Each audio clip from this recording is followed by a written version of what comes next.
നോണയൊക്കെ നമ്മൾ ഇനി ചറപറ പറഞ്ഞുകൊണ്ടിരിക്കാൻ പോവാണ്. ഒരു വെരിഫിക്കേഷൻ ഇനി നമ്മൾ നടത്താൻ പോകുന്നില്ല. ഹായ്, ആരിഫ് ഹുസൈൻ ഡീബങ്ക്ഡ് ചാനലിലേക്ക് സ്വാഗതം. ഇസ്ലാം വിമർശകനായ ഒരാളും മുൻ ഉസ്താദെന്ന് അവകാശപ്പെടുന്ന മറ്റൊരു വ്യക്തിയും തമ്മിലുള്ള ഒരു ഫോൺ സംഭാഷണമാണ് ഇന്ന് നാം വിശകലനം ചെയ്യുന്നത്. യുക്തിയുടെയും ശാസ്ത്രത്തിന്റെയും പേരു പറഞ്ഞ് ഇസ്ലാമിനെ വിമർശിക്കാൻ ഇറങ്ങിയ ഇവർ യഥാർത്ഥത്തിൽ തങ്ങളുടെ അറിവില്ലായ്മയും യുക്തിരാഹിത്യവും ഈ വീഡിയോയിലൂടെ സ്വയം വെളിപ്പെടുത്തുകയാണ് ചെയ്യുന്നത്. ലോകത്തുണ്ടാകുന്ന ദുരന്തങ്ങൾ, പ്രാർത്ഥനകൾക്കുള്ള ഉത്തരം, മനുഷ്യന്റെ സ്വതന്ത്ര ഇച്ഛ അഥവാ ഫ്രീ വിൽ എന്നീ വിഷയങ്ങളെ വളരെ ബാലിശമായിട്ടാണ് ഇവർ സമീപിക്കുന്നത്. ഈ വാദങ്ങളിലെ ആന്തരിക വൈരുദ്ധ്യങ്ങളും ഇവരുടെ നിരീശ്വരവാദപരമായ ചിന്താഗതിയുടെ പൊള്ളത്തരവും നമുക്കൊന്ന് പരിശോധിക്കാം.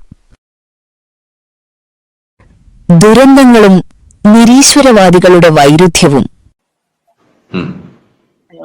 ഈ വയനാട് ദുരന്തം നടന്നപ്പോ എനിക്കൊരുപാട് സംശയങ്ങളുണ്ടായി. ഒരു ഗർഭിണിയുടെ ഗർഭപാത്രം പോലും പുറത്തു വന്നൊരു സിറ്റുവേഷൻ ഞാൻ വാർത്തയിലൂടെ കണ്ടിരുന്നു. അതിപ്പോ കണ്ടിരുന്നു അത് ആക്ച്വലി?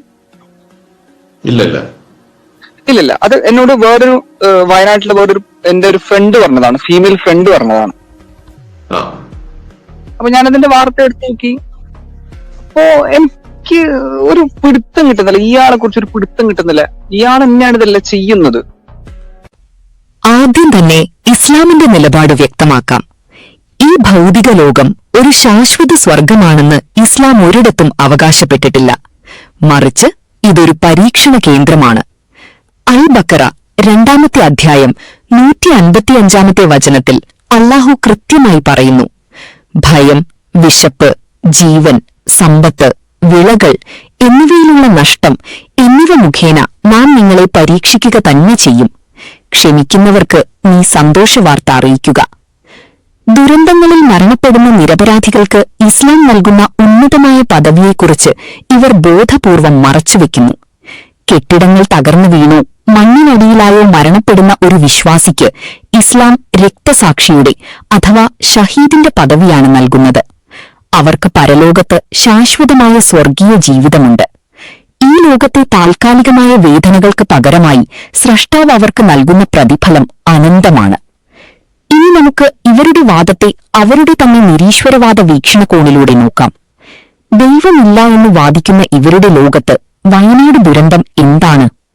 ഇവരുടെ ഭൗതികവാദ പ്രകാരം യാതൊരു ലക്ഷ്യവുമില്ലാതെ ആകസ്മികമായി ഉണ്ടായ ഒരു പ്രപഞ്ചത്തിൽ കുറച്ചു മണ്ണും വെള്ളവും ഗുരുത്വാകർഷണ നിയമത്തിന് വിധേയമായി താഴേക്ക് പതിച്ചു. അതിനടിയിൽപ്പെട്ട് കുറച്ച് ജീവികൾ ചത്തുപോയി. അതിൽ മനുഷ്യനുണ്ട്, മൃഗങ്ങളുണ്ട്. അതിനപ്പുറം നിരീശ്വരവാദത്തിൽ അതിന് വല്ല അർത്ഥവുമുണ്ടോ? ഇല്ല. ഒരു നിരീശ്വരവാദിയെ സംബന്ധിച്ചിടത്തോളം ദുരന്തങ്ങളിൽ മരിക്കുന്നവർക്ക് യാതൊരു നീതിയും ലഭിക്കുന്നില്ല. അവർ എന്നേക്കുമായി ഇല്ലാതാകുന്നു. അവരുടെ വേദനകൾക്ക് ഒരു പരിഹാരവുമില്ല. എന്നാൽ ഇതേ ആളുകൾ തന്നെ ക്യാമറയ്ക്ക് മുന്നിൽ വന്ന് നീതിയെക്കുറിച്ചും ധാർമ്മികതയെക്കുറിച്ചും സംസാരിക്കും. ദൈവമില്ലെങ്കിൽ എന്തടിസ്ഥാനത്തിലാണ് ഒരു കാര്യം നന്മയാണെന്നും മറ്റൊരു കാര്യം തിന്മയാണെന്നും ഇവർ തീരുമാനിക്കുന്നത്? ഇവരുടെ ലോകത്ത് ദുരന്തമൊരു തിന്മയല്ല, വെറും ഭൗതികമായ ഒരു മാറ്റം മാത്രമാണ്. സ്വന്തം ആശയത്തിൽ യാതൊരു ധാർമ്മിക അടിത്തറയും ഇല്ലാത്തവരാണ് ഇസ്ലാമിന്റെ ധാർമ്മികതയെ ചോദ്യം ചെയ്യുന്നത് എന്നതാണ് ഇതിലെ ഏറ്റവും വലിയ തമാശ. പ്രാർത്ഥനയും പരിഹാസവും. ശരി, ഉദാഹരണത്തിന് ഞാനിപ്പോ ദൈവത്തോട്, ഉദാഹരണത്തിന് ഞാനിപ്പോ ഒരു പ്രാർത്ഥന, ദൈവം പ്രാർത്ഥിക്കാൻ പറഞ്ഞൊരു പ്രാർത്ഥന, അദ്ദേഹം പറഞ്ഞ സമയത്ത് പറഞ്ഞ അതേ ടൈമില് കറക്റ്റ് പോയിന്റില് ആ പറഞ്ഞ പ്രാർത്ഥന വെച്ച് തന്നെ ഞാൻ പ്രാർത്ഥിച്ചാൽ എനിക്ക് ഉത്തരം കിട്ടോ ഇല്ലേ? എന്ത് തോന്നുന്നു? കിട്ടൂലല്ലോ. ഞാനിത് അടിമകളോട് ചോദിച്ചു, വിക്ടിംസായ അടിമകളോട് ഞാൻ ചോദിച്ചു, അവരത് കിട്ടാനാണ് തന്നെ അവർ പറയുന്നത്. പ്രാർത്ഥനകൾക്ക് ഉത്തരം നൽകുന്നതിനെക്കുറിച്ച് ഇസ്ലാമിക പണ്ഡിതന്മാർ വ്യക്തമാക്കിയതും ആദരണീയനായ പ്രവാചകൻ മുഹമ്മദ് നബി പഠിപ്പിച്ചതുമായ കൃത്യമായ പ്രമാണങ്ങളുണ്ട്. ഒരു വിശ്വാസി ആത്മാർത്ഥമായി പ്രാർത്ഥിച്ചാൽ അത് 3 രൂപത്തിൽ സ്വീകരിക്കപ്പെടും. 1, അവൻ ചോദിച്ചത് ഈ ലോകത്ത് വെച്ച് തന്നെ അവന് നൽകപ്പെടും. 2, ആ പ്രാർത്ഥനയ്ക്ക് പകരമായി അവന് വരാനിരുന്ന ഒരു വലിയ അപകടത്തിൽ നിന്ന് അവനെ രക്ഷിക്കും. 3, ആ പ്രാർത്ഥനയ്ക്കുള്ള പ്രതിഫലം പരലോകത്തേക്ക് അവനു വേണ്ടി സൂക്ഷിച്ചുവെക്കും. ഒരു കൊച്ചുകുട്ടി തീയിൽ പിടിക്കാൻ ആഗ്രഹിച്ചാൽ, അല്ലെങ്കിൽ ഒരു മൂർച്ചയുള്ള കത്തി ചോദിച്ചാൽ സ്നേഹമുള്ള ഒരു രക്ഷിതാവ് അത് കൊടുക്കുമോ? കുട്ടി കരഞ്ഞാലും ചോദിച്ചത് കൊടുക്കാതിരിക്കുന്നത് ആ രക്ഷിതാവിന് കുട്ടിക്ക് എന്ത് സംഭവിക്കുമെന്ന് കൃത്യമായ അറിവുള്ളതുകൊണ്ടാണ്. മനുഷ്യന് ഗുണകരമായതെന്താണെന്നും ദോഷകരമായതെന്താണെന്നും ഏറ്റവും നന്നായി അറിയുന്നത് സ്രഷ്ടാവിനാണ്. വിശുദ്ധ ഖുർആൻ അൽ ബക്കറ 2-ാമത്തെ അധ്യായം 216-ാമത്തെ വചനത്തിൽ പറയുന്നു, ഒരു കാര്യം നിങ്ങൾക്ക് വെറുപ്പുള്ളതായിരിക്കാം, എന്നാൽ അതാണ് നിങ്ങൾക്ക് ഏറ്റവും ഗുണകരമായത്. മറ്റൊരു കാര്യം നിങ്ങൾക്ക് ഇഷ്ടമുള്ളതായിരിക്കാം, എന്നാൽ അതാണ് നിങ്ങൾക്ക് ദോഷകരമായത്. അല്ലാഹു അറിയുന്നു, നിങ്ങൾ അറിയുന്നില്ല. ഇതൊന്നും മനസ്സിലാക്കാതെ തന്റെ സുഹൃത്ത് ചോദിച്ചപ്പോൾ താൻ പെർഫ്യൂം എടുത്തു നൽകി, അതുകൊണ്ട് താൻ ദൈവത്തേക്കാൾ വലിയവനായി എന്നൊക്കെ ഒരു മുൻ ഉസ്താദ് അവകാശപ്പെടുന്നത് അയാളുടെ ബൗദ്ധിക നിലവാരത്തിന്റെ തകർച്ചയാണ് കാണിക്കുന്നത്. സ്വതന്ത്ര ഇച്ഛയും നിർണയവും തമ്മിലുള്ള വ്യത്യാസം. അപ്പോ അള്ളാഹു നിശ്ചയിച്ചിരിക്കുന്നത് നിങ്ങൾ വലത്തോട്ട് തിരിയുന്നതാണ്. വിശ്വാസികൾ പറയുന്നു, ഉണ്ണാക്കൻസ് ഒക്കെ പറയുന്നു നിങ്ങൾക്ക് ഫ്രീ വില്ലുണ്ട്, നിങ്ങൾക്ക് ഇഷ്ടമുള്ളിടത്തേക്ക് തിരിയാമെന്ന്. ഓക്കെ, നിങ്ങൾക്ക് ഇടത്തോട്ട് തിരിയാൻ പറ്റുമോ? പറ്റുമോ? ഇല്ല. അള്ളാഹു നിശ്ചയിച്ചിരിക്കുന്നത് വലത്തോട്ട് തിരിയുന്നല്ലേ? അത് അള്ളാഹു നിശ്ചയിച്ചിട്ടില്ലേ? അള്ളാഹു വലത്തോട്ട് തിരിയുന്ന നിശ്ചയിച്ചിട്ടുണ്ടെങ്കിൽ നിങ്ങൾക്ക് വലത്തോട്ടല്ലേ തിരിയാൻ പറ്റുള്ളൂ. അവിടെ നിങ്ങൾക്ക് നിങ്ങളുടെ ഫ്രീ വിൽ ഉപയോഗിച്ചിട്ട് നിങ്ങൾക്ക് ഇടത്തോട്ട് തിരിയാൻ പറ്റുമോ?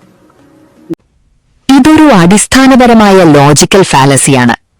ദൈവത്തിന്റെ മുൻകൂർ അറിവ്, ഫോർ നോളജ്, മനുഷ്യന്റെ കർമ്മസ്വാതന്ത്ര്യം, ഫ്രീ വിൽ എന്നിവയെ കൂട്ടിക്കുഴയ്ക്കുകയാണ് ഇയാൾ ഇവിടെ ചെയ്യുന്നത്.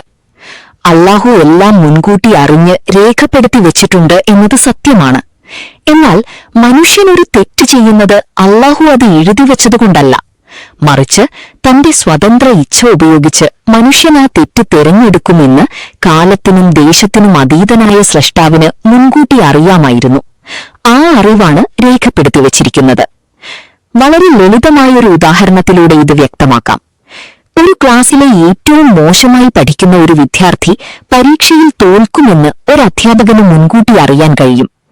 അധ്യാപകൻ അത് തന്റെ ഡയറിയിൽ എഴുതിവെക്കുന്നു എന്ന് കരുതുക. പരീക്ഷാഫലം വന്നപ്പോൾ ആ കുട്ടി തോറ്റു. അധ്യാപകൻ ഡയറിയിൽ മുൻകൂട്ടി എഴുതിവെച്ചതുകൊണ്ടാണോ ആ കുട്ടി തോറ്റത്? അല്ല. ആ കുട്ടി പഠിക്കാതെ തോൽക്കുമെന്നതിനെക്കുറിച്ചുള്ള കൃത്യമായ അറിവ് അധ്യാപകനുണ്ടായിരുന്നു. അതുപോലെ മനുഷ്യൻ തന്റെ ബുദ്ധിയും സ്വാതന്ത്ര്യവും ഉപയോഗിച്ച് എന്ത് തീരുമാനമെടുക്കുമെന്നതിന്റെ കൃത്യമായ അറിവാണ് ദൈവത്തിന്റെ വിധിരേഖ. അല്ലാതെ അല്ലാഹു മനുഷ്യനെ ഒരു റോബോട്ടിനെ പോലെ പ്രോഗ്രാം ചെയ്ത് പ്രവർത്തിപ്പിക്കുകയല്ല. ഇനി നമുക്ക് ഇവരുടെ വാദത്തെ അവർക്ക് നേരെ തന്നെ തിരിക്കാം. ഇസ്ലാമിനെ വിമർശിക്കാൻ വേണ്ടി ഇവർ ചോദിക്കുന്നത് ഫ്രീ വിൽ എവിടെയെന്നാണ്. എന്നാൽ ഒരു നിരീശ്വരവാദിയുടെയും ഭൗതികവാദിയുടെയും ലോകത്ത് യഥാർത്ഥത്തിൽ ഫ്രീ വിൽ എന്ന് പറയുന്ന ഒരു സംഭവം നിലനിൽക്കുന്നുണ്ടോ? തീർച്ചയായുമില്ല. ഇവരുടെ സിദ്ധാന്തപ്രകാരം മനുഷ്യൻ വെറും ഒരു ജീവശാസ്ത്രപരമായ യന്ത്രം മാത്രമാണ്. നമ്മുടെ തലച്ചോറിലെ രാസപ്രവർത്തനങ്ങളും ഭൗതിക നിയമങ്ങളും മാത്രമാണ് നമ്മുടെ ഓരോ തീരുമാനത്തെയും നിയന്ത്രിക്കുന്നത്. അവിടെ മനുഷ്യന് സ്വന്തമായൊരു തീരുമാനം എടുക്കാൻ കഴിയില്ല. എല്ലാം മുൻകൂട്ടി നിശ്ചയിക്കപ്പെട്ട ഭൗതിക പ്രക്രിയകൾ മാത്രമാണ്. സ്വന്തം ആശയത്തിൽ യാതൊരു തരത്തിലുമുള്ള കർമ്മസ്വാതന്ത്ര്യവും അവകാശപ്പെടാൻ കഴിയാത്തവരാണ് ഇസ്ലാം നൽകുന്ന ഉന്നതമായ സ്വാതന്ത്ര്യത്തെ ചോദ്യം ചെയ്യാൻ വരുന്നത് എന്നത് തികഞ്ഞ കാപട്യമാണ്. സ്രഷ്ടാവിനെതിരെയുള്ള പരിഹാസവും ധാർമ്മിക പാപ്പരത്വവും. ഒന്നും ചെയ്യാൻ പറ്റില്ല. പുള്ളിക്ക് താല്പര്യം അറിയില്ല എന്താന്നുള്ളത്. പുള്ളിയുടെ ഹോബി കഷ്ടപ്പെട്ട് ചില പണിയെടുക്കുന്നുണ്ട്. പുള്ളിയുടെ പണി എന്ന് പറഞ്ഞു കഴിഞ്ഞാൽ തക്കാളി എടുക്കും, അതിൽ അള്ളാഹു എന്ന് എഴുതാം. അതുപോലെ മറ്റേ ഉരുളക്കിഴങ്ങ് മുറിക്കുമ്പോൾ അതിനകത്ത് അള്ളാഹു. ആകാശത്ത് മേഘമൊക്കെ ഇങ്ങനെ അടുക്കി വെച്ചിട്ട് ഇങ്ങനെ അള്ളാഹു ഇങ്ങനെ ക്ലൗഡ് സ്കൾപ്റ്റിംഗ്. ഇതാണ് പുള്ളിയുടെ, ഇതൊക്കെയാണ് പുള്ളിയുടെ ഹോബി. അല്ലാതെ അവിടെ യുദ്ധമോ സുനാമിയോ അല്ലെങ്കിൽ ഉരുൾപൊട്ടലോ ആരിഫ് ഹുസൈനോ ജബ്ബാറോ ഇതൊന്നും അള്ളാഹുവിന്റെ പണിയല്ല.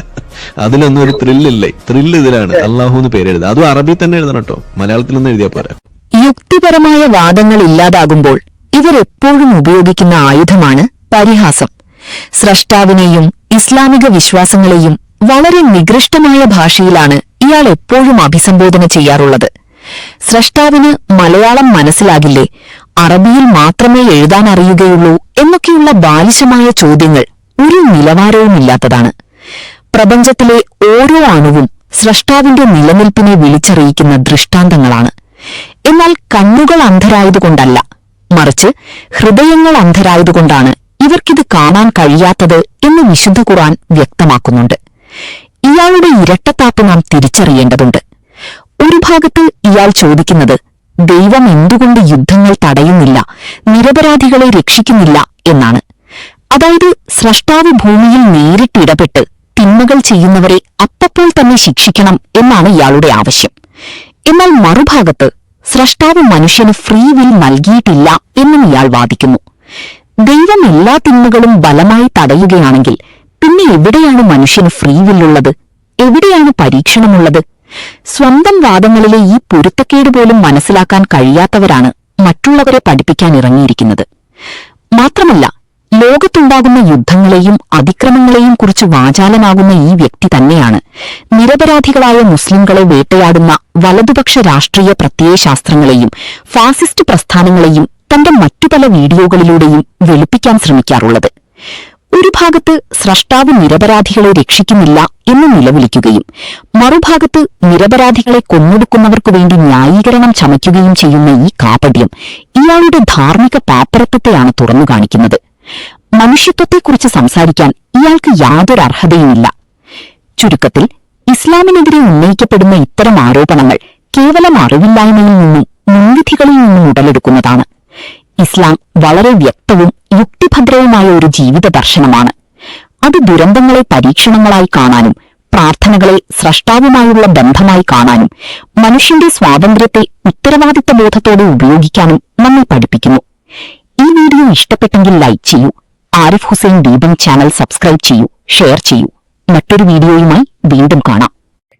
നോണയൊക്കെ നമ്മൾ ഇനി ചറ പറഞ്ഞുകൊണ്ടിരിക്കാൻ പോവാണ്. ഒരു വെരിഫിക്കേഷൻ ഇനി നമ്മൾ നടത്താൻ പോകുന്നില്ല.